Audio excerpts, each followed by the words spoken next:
Ay, ayan guys, kung nakikita nyo, samang pangitain dahil namatay itong isa nating buti babae.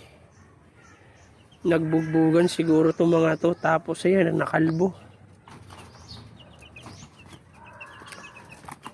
Butas yung bungo oh. Tapos ano yung balat. Nagbugbugan sila. Ayan, tingnan mo, bangas-bangas yung mga mukha oh. Ay, ako, ano ba yan? Nakakapanghinayang tuloy. Imbis nun, laki pa naman oh. Ito yung sinasabi ko eh. Sana hindi na 3, 6, 13 na lang sila ngayon. Malamang to, kung yung ano to, mapapansin, ay, nalulungkot ako. Alin sa trabaho, tapos ganito abutin.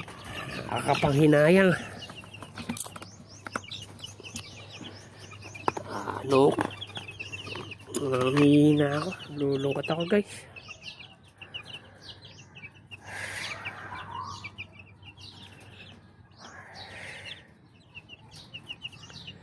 Kaya kailangan pag ano, lakihan na yung ano, ano ko na yung lambat dito, magawaan. Kasi pagka ganyan na yun, ayan o, maaga silang nag-aaway-aaway. Kaya dapat pag ano to, maaga-agang pagpahiwa-hiwalayin. So,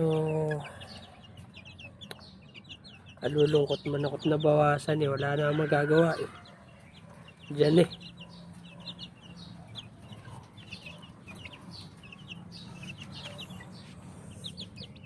Ay, Diyos ko.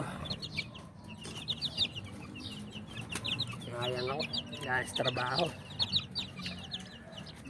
Tinalang babae kung nabawas. Hindi yung mga tandang. Pero nakakapanghinayang pa rin kasi ginastosan na natin.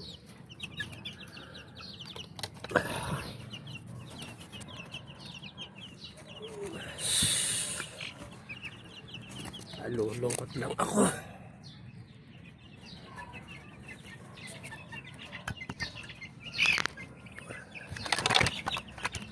Ayan, nakukulitan na. So dito na lang muna guys, ayusin ko na lang muna to. Updates ko na lang kayo sa mga susunod na mangyayari. Maraming salamat.